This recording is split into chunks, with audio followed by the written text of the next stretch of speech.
여러분 안녕하십니까? 프레스룸 라이브 유한솔입니다. 금요일 방송 시작하겠습니다.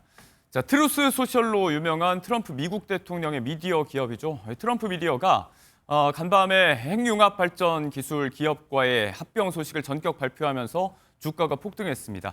그 배경에는 AI에 대한 넘치는 전력 수요 관련해서 차세대 에너지원에 베팅을 했다라는 분석이 있는데요. 이 이야기를 두 분 모시고 시작해 보도록 하겠습니다.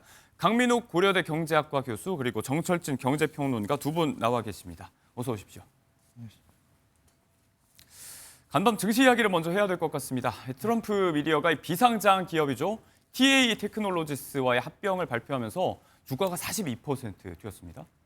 예, 맞습니다. 이제 트럼프 미디어라는 회사가 있죠. 그 페이스북과 같이 그 자체 소셜 미디어를 운영하는 회사입니다. 트루스 소셜이죠. 예. 이 회사가 전혀 다른 성격의 이제 핵융합 발전 기업이랑 손을 잡았는데요. 이걸 이해하려면 이제 AI 시대에서는 엄청난 에너지가 필요하죠. 네. 실제적으로 인간의 몸에서도 뇌에서 한 20% 이상의 에너지가 쓰인다고 합니다.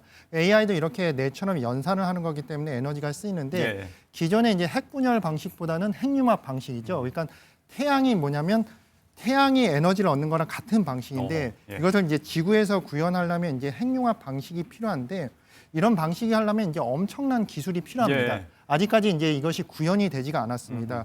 그래서 이제 트럼프 회사가 이런 핵융합 발전이라는 회사랑 이제 합병을 하게 되는데요.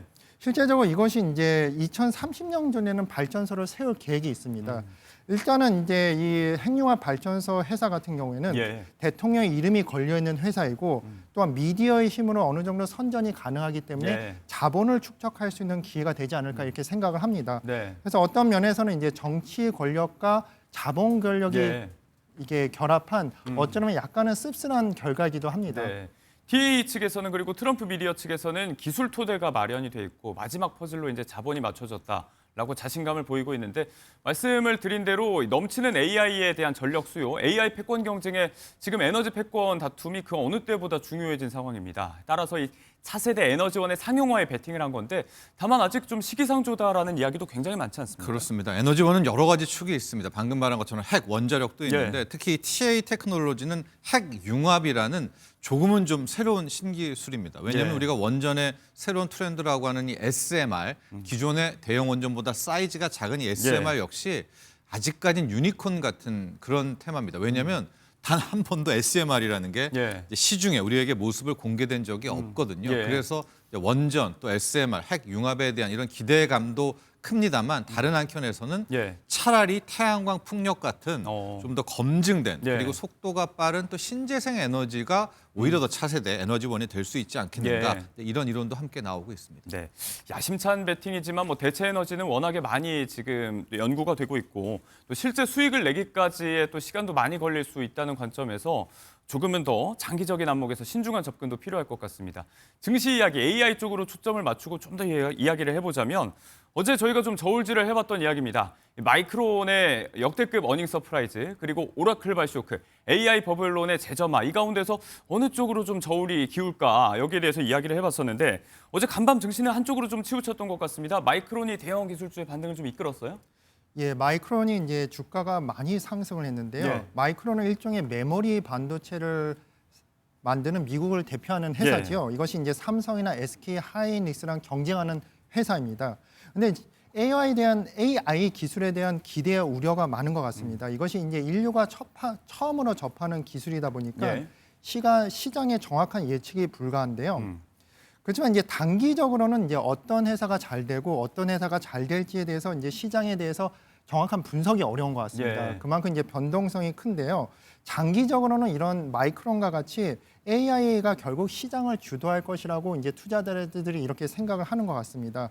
그래서 이런 경우에는 제가 뭐 투자에 대해서 이제 정확하게 전문가는 아니지만은 개인적으로 생각하는 것은 AI에 대한 미래의 시장을 주도할 것이라는 것이 확신이 들면 AI에 관련 주식의 특정 주식을 사는 것보다는 AI 관련 ETF 상품 같은 것이 인기가 있는 것 같습니다. 그러니까 예를 들어서 구글같이 최종재를 만들고 삼성전자같이 반도체를 공급하는 모든 회사들이 섞여 있는 그런 제품을 사면 오히려 그냥 장기적인 이득에서는 상당히 좋지 않을까 그렇게 생각이 듭니다. 전체적인 이 섹터 전체의 잠재적인 성장력에 주목을 하는 게 좋겠다. 예, 맞습니다. 라는 말씀이시죠. 자, 다음 이야기로 넘어가기 전에 조금 전에 들어온 소식을 잠시 전해드려야 될 것 같습니다. 1세대 연극계 스타 배우 윤석화 씨가 어제 밤 9시에 별세했다는 소식이 아침에 많이 전해졌었는데 정정 보도가 났었죠. 오보라는 소식이 전해지고 나서 얼마 지나지 않아서 조금 전에 결국 배우 윤석화 씨가 세상을 떠났다는 속보가 들어와 있습니다.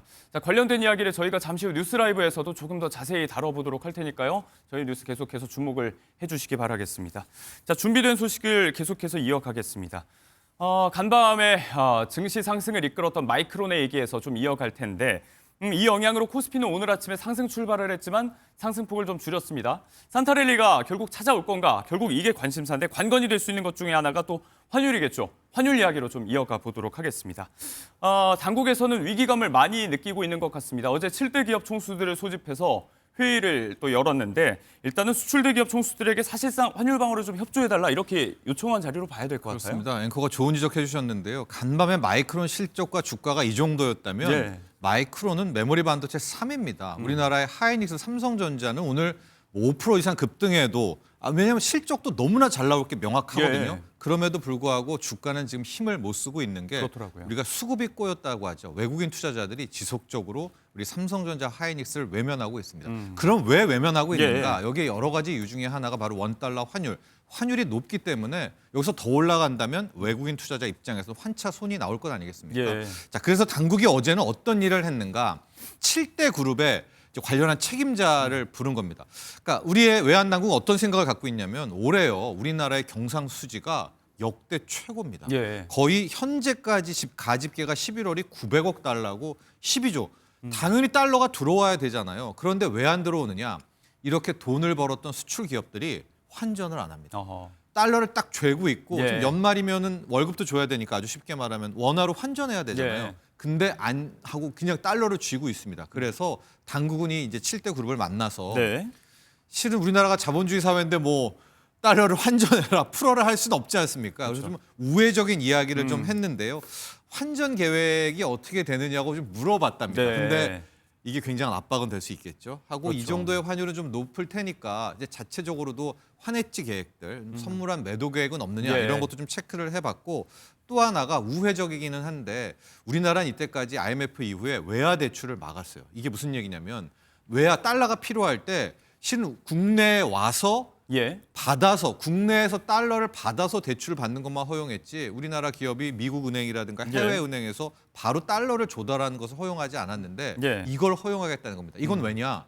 실은 국외에서 달러를 수급하는 것은 그쪽 환율이잖아요. 예. 근데 국내에서 달러 대출을 받으면 우리나라의 달러가 또 귀해지고 원화가 더 떨어지게 되니까 이제 외화 대출도 허용하는 등 네. 안간 힘을 쓰고 있는데 아마도 이 정도라면 이건 상당한 대통령실의 암묵적인 압박이거든요. 네. 그렇다면 곧 이 7대 그룹에서 일부 정도는 달러를 좀 시중에 풀지 않을까 네. 이런 또 생각도 가져봅니다. 사실 그가 이제 서학개미를 경계하는 차원들, 그러니까 달러 유출에만 초점을 맞추고 압박을 하다가 이제는 외환을 좀 더 유입 확대 쪽으로 대응 기조가 좀 변하고 있는 모양새인데 사실상 뭐 맥락은 같습니다. 단기적인 대책이라는 측면에서 나올 수 있는 카드는 다 나왔다 이런 평가도 나오고 있는데 실효를 거둘 수 있을지는 저희가 좀 지켜봐야 될 것 같습니다.